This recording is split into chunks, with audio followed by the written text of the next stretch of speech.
So hello guys, कैसे हैं आप लोग। एक्चुअली आज मैं हिंदी में वीडियो बनाने का कोशिश कर रहे हैं। थोड़ा बहुत गलत बोलते हैं तो प्लीज़ माफ़ कर दीजिएगा।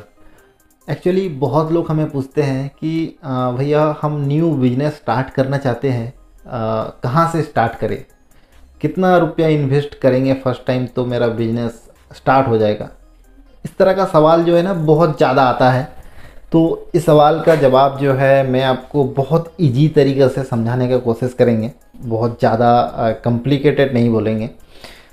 थोड़ा वीडियो को कंटिन्यू देखिए बिना स्किप करें। आई होप कि आपको इसके बाद किसी को पूछना नहीं पड़ेगा। तो मेरा नाम है सोहेल, आप देख रहे हैं मेरा यूट्यूब चैनल सॉल्यूशन सोहेल। अगर आप मेरा चैनल को अभी तक सब्सक्राइब नहीं किए हैं तो प्लीज़ सब्सक्राइब कर दीजिए, क्योंकि हम लोग इसी तरह बहुत सारे इंफॉर्मेटिव वीडियो, मोटिवेशन वीडियो लाते रहते हैं आपके लिए। देखिए, इन्वेस्टमेंट फर्स्ट पॉइंट है। इन्वेस्टमेंट को आपको दो तरीक़े से सोचना पड़ेगा। इन्वेस्टमेंट आप चाहे मैन्युफैक्चरिंग, जैसे कि मेरा पेपर प्लेट का बिजनेस है, तो आप पेपर प्लेट का बिजनेस में आना चाहते हैं तो वो अलग है, हम आपको बताएंगे। अदर्स कोई भी बिजनेस में जाते हैं, फर्स्ट जो है ना आपका इन्वेस्टमेंट आता है, उसके बाद आपका रेवेन्यू मतलब इनकम आने का हमको सोचना पड़ेगा। फर्स्ट जो है ना इन्वेस्टमेंट। इन्वेस्टमेंट के बिना आप बिजनेस जो है वो स्टार्ट नहीं कर सकते हैं। आपको जो भी थोड़ा बहुत जो भी इन्वेस्टमेंट है वो आपको करना पड़ेगा फर्स्ट टाइम। वो डिपेंड करता है आप किस तरह का, कौन सा लेवल में बिजनेस स्टार्ट करने का कोशिश करते हैं या स्टार्ट करने के लिए सोच रहे हैं। जैसे कि मैंने पेपर प्लेट का बिज़नेस जो हमने बहुत आज करीबन 10 साल का आसपास मेरा एक्सपीरियंस है। जो मैंने एक्सपीरियंस किया है, बहुत सारे लोगों से बातचीत किए हैं, बहुत लोगों का सेटअप जो है मैंने खड़ा कर दिए हैं, बहुत लोगों को मैंने हेल्प भी किए हैं। तो इससे मैंने जो नॉलेज गेन किया है ना, मेरा जो एक्सपीरियंस हुआ है, मैं आज वही एक्सपीरियंस आपको शेयर करने का कोशिश करते हैं। आपको सबसे पहले अपना बजट जो है वो फिक्स्ड करना पड़ेगा कि मेरा टोटल बजट कितना है। जैसे कि मान लो मैं एग्जांपल के तौर पे किसी का टोटल बजट मान लो 1.5 लाख रुपया है, 1,50,000 रुपया। तो यहाँ पर उसको दो तरीके से सोचना पड़ेगा। एक आपको दो तरह का आपका इन्वेस्टमेंट आएगा, दो तरह का। एक जो है एक ऐसा इन्वेस्टमेंट है वो आपका पैसा लॉन्ग टाइम के लिए एंगेज कर देगा। एंगेज मतलब वो पैसा से आप पैसा नहीं बना सकते हैं। सिंपल भाषा में अगर बताएं तो वो पैसा से आप पैसा नहीं बना सकते हैं।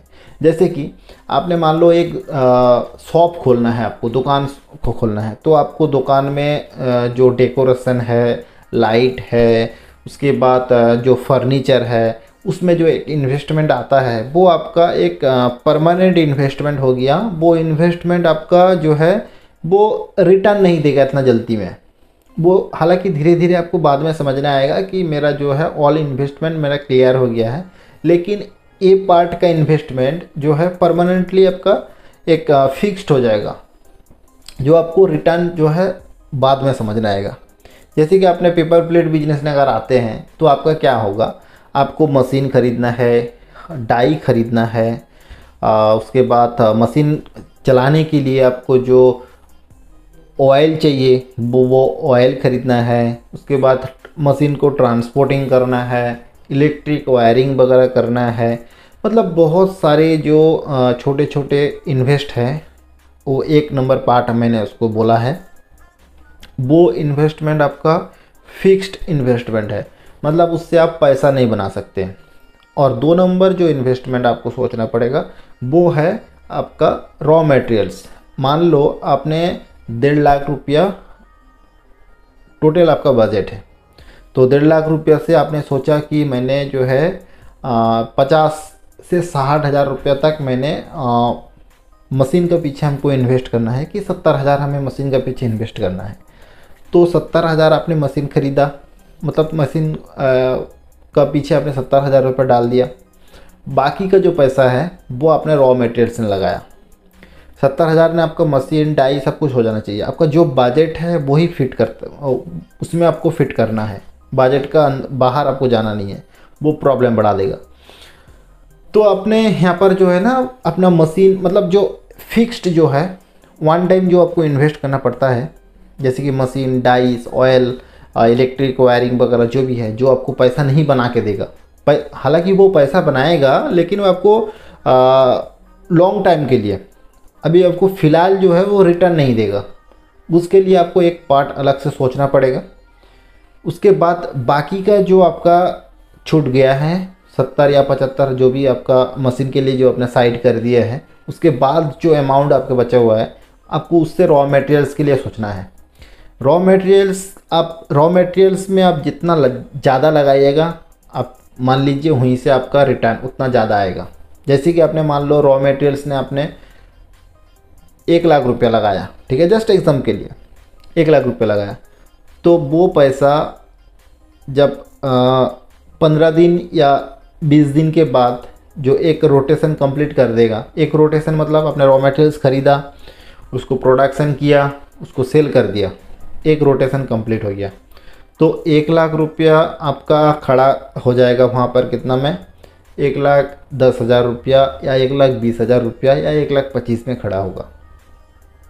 लेकिन आपने जो 70,000 या 80,000 रुपया जो आपने मशीन के पीछे लगाए हैं वो 70 का 70 ही धरा रहेगा, लेकिन हालांकि उसका रेट धीरे धीरे घटता जाएगा, क्योंकि आपका मशीन अगर बाद में आप 1 महीना बाद या 6 महीना बाद या 1 साल बाद आप बेचते हैं तो आपका न्यू जो मशीन का प्राइस है उतना तो नहीं रहेगा। तो वो अलग बात है, वो अलग पार्ट है, उसको लेके हम अभी डिस्कस नहीं करते हैं। बट ये जो दोनों पार्ट आपको बताया मैंने, वो आपको बहुत बारीकी से सोचना पड़ेगा, बहुत डीपली सोचना पड़ेगा। आपका बजट का ऊपर इसको आपको डिस्कस करना पड़ेगा, या आपको इसका बजट के ऊपर आपको फिट लाना है, इस हिसाब से आपको सोचना है। आप बहुत लोग गलती ये करते हैं, वो सोचते हैं कि हमारे जो भी बजट है, बजट का ज़्यादातर हिस्सा जो है वो मशीनरीज में लगा देते हैं, बाकी थोड़ा बहुत हिस्सा वो सोचते हैं कि हम रॉ मटेरियल पे लगा के पैसा बना लेंगे। तो ये मुश्किल है, बहुत ज़्यादा मुश्किल हो जाएगा आपके लिए। आपको सोचना पड़ेगा सबसे पहले कि आपका बजट का मिनिमम आपको 60 से 70% जो हिस्सा है वो आपको रॉ मटेरियल्स में देना पड़ेगा। बजट में आपका जो भी अमाउंट है उसका 60 to 70% अमाउंट जो है वो आपको रॉ मटेरियल्स में देना पड़ेगा, बाकी आप मशीनरीज में लगा सकते हैं।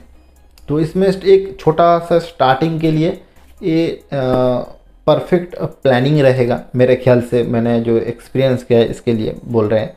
क्योंकि अगर मान लो किसी के पास 1 लाख रुपया बजट है, वो अगर 80-90 हज़ार रुपया मशीन ख़रीदने में, मशीन को ठीक करके रेडी करने में लगा देते हैं, बाकी का 10-20 हज़ार रुपया ले करके वो उतना ज़्यादा बिजनेस ही नहीं कर पाएगा, तो उसका बिजनेस ही नहीं चलेगा। तो इसीलिए मैं बता रहे हैं कि आपको फर्स्ट टाइम जो है ना, आप अगर मान लो दुकान भी करते हैं तो दुकान में आप जो भी बजट है, डेकोरेशन लाइट वगैरह में उतना ज़्यादा खर्चा मत करिए। दुकान आप जिस चीज़ का दुकान करने का सोच रहे हैं बहुत सामान है, बहुत ज़्यादा अंदर घुसाइए। उसमें होगा क्या, उसमें आपका धीरे धीरे आपका दुकान जब चलने लगेगा, आप मान लो फर्नीचर में लाइट वगैरह में सब कुछ खर्चा कर दिया, उसके बाद दुकान में आपका सामान ही नहीं है तो आपका दुकान चलेगा ही नहीं। आप चाहे जितना लाइट लगा लो, जितना अच्छा फर्नीचर लगा लो, मेरा बोलने का मतलब यही है। आप चाहे जितना अच्छा मशीन खरीद लीजिए या जितना अच्छा डाई ले लीजिए, आपके पास अगर रॉ मटेरियल ख़रीदने का पैसा ही नहीं है तो आपका बेकार है ना मशीन।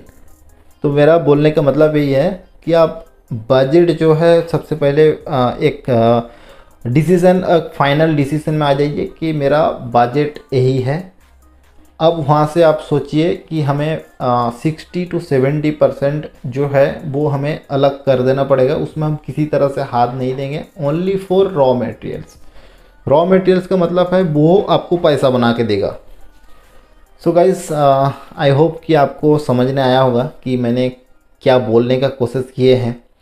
अगर इसके बाद भी कोई चीज़ आपके लिए डाउट लगता है या और भी कुछ जानना है तो प्लीज़ कमेंट करिए। हम आप लोगों का सारा कमेंट जो है पढ़ते हैं पर्सनली, और हम अगर देखते हैं कि आप लोगों ने से किसी का कमेंट बहुत ज़्यादा अच्छा आया है या कमेंट आपको ऐसा कुछ जानना है तो आप ज़रूर कमेंट करिए, तो हम आपका उस कमेंट के ऊपर भी हम वीडियो बना सकते हैं। तो हमको वेट करेंगे आपके कमेंट का, आपको और क्या जानना है। चलिए मिलता है कोई अगले एक वीडियो में। जय हिंद, जय भारत।